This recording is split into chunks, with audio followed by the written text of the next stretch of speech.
हैं बच्चों से कि गलत आचरण छोड़ो, नहीं तो अभी देखो हम कई बार उदाहरण में बताया कि जैसे आप गलेत होता ना गेहूँ, किसान आदमी कोई है, जब गेहूँ गलेत माने वो बाली निकलने को होती है, उस समय यदि काट लिया जाए तो ना दाना निकलेगा एक और ना भूसा सही निकलेगा। इंतजार कर लो, वो बाली निकल आवे, परिपक्व हो जाए, फिर आप देखो 40 मन 50 मन गेहूँ निकलता है। ऐसे ही 20 वर्ष की आयु तक यौवन अवस्था का विकास होता है, इसीलिए इसको ब्रह्मचर्य अवस्था कही गई। हमारे यहाँ 4 आश्रम हैं, ब्रह्मचर्य, गृहस्थ, वानप्रस्थ और संन्यास। तो पहली जो अवस्था है वो ब्रह्मचर्य की है। अब अध्यात्म से कोई सीख नहीं ले रहा, कोई जुड़ नहीं रहा, मोबाइल से सीख ले रहे हैं, गंदे बच्चों से सीख ले रहे हैं, तो गंदी आदतें अब देखो कह रहा कर लें, कितना कमज़ोर हो गया, कितना निगेटिव विचार हावी हो गया कि एक नया बच्चा अपने आप को ख़त्म करना चाहता है।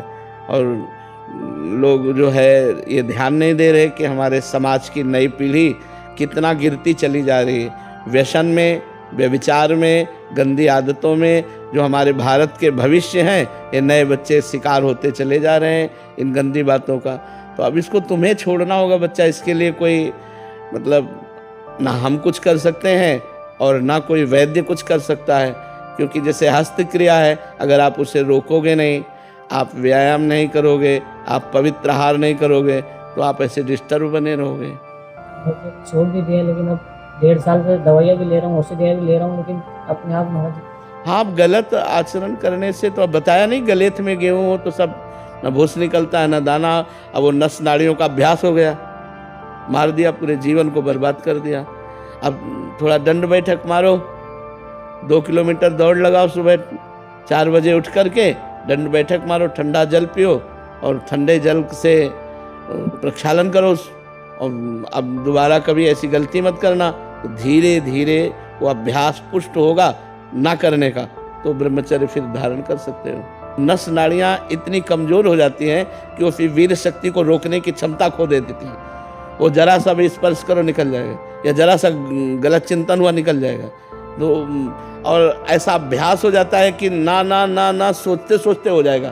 अब ये सब पहले गुरुकुलों में रखा जाता था बच्चों को, इसीलिए कि उनको आध्यात्मिक शिक्षा के द्वारा पुष्ट किया जाता था।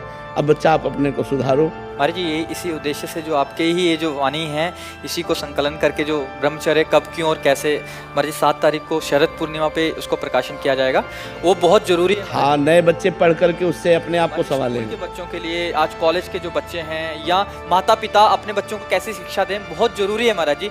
ये नींव है महाराज जी, मतलब जो हमें भी पता नहीं था। कब है महाराज जी? 7 तारीख को।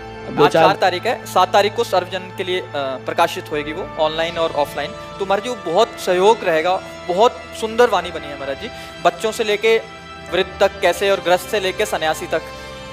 तो महाराज जी उससे जैसे आजकल के महाराज जी, क्योंकि हम पढ़ते हैं ना महाराज जी, रोज के आप कितने प्रश्न रखें, रोज के 3-4 प्रश्न होते हैं ब्रह्मचर्य संबंधित ही, ऐसे ही प्रश्न होते हैं। तो उन्हीं को महाराज जी बच्चों को पता ही नहीं, इसकी महत्व बुद्धि पता नहीं है, इसके रक्षण की कैसे, इसके सूत्र नहीं। क्या वे नए बच्चे हैं, इनको और कुछ सुख दिखाई नहीं देता, तो उनको लगता है सुखी हो जाएं, तो ऐसी क्रियाओं से सुख नहीं। देखो कैसी स्थिति, तुम ही नहीं हो, 50 बच्चे ऐसे आ चुके जो अपने आप को सुख करने की स्थिति में रख के बस बोले मैं आपके सामने आया हूँ, आपका प्रवचन सुना, इसलिए आपसे निवेदन कर रहा हूँ, मुझे बचा लो, नहीं मैं कर लूँगा। अब बताओ उसमें बचाने की क्या बात। अगर आप नहीं सुधरना चाहोगे तो हम कैसे बचा सकते? 1 वर्ष से वो चेष्टा नहीं की, लेकिन मतलब अब वो अभ्यास, बच्चा देखो जो अभ्यास गलत हो जाता है तो उसका कुपरिणाम होता है, ये कुपरिणाम है उसका, हस्त मैथुन का एक कुपरिणाम है। अब हिम्मत करो, जो हम कह रहे हैं तुमसे, 10, 15, 20 मिनट दंड बैठक मारो, 2 किलोमीटर दौड़ लगाओ, पवित्र भोजन करो और दोबारा गंदे भाव से स्पर्श मत करो, और भागवतिक चिंतन करो, नाम जप करो, धीरे धीरे ठीक हो जाएगा। आप चिंता न करो, भगवान बड़े कृपालु हैं। जब हम भगवान का नाम जप करेंगे, भगवान से प्रार्थना करेंगे, तो हमको बल देंगे।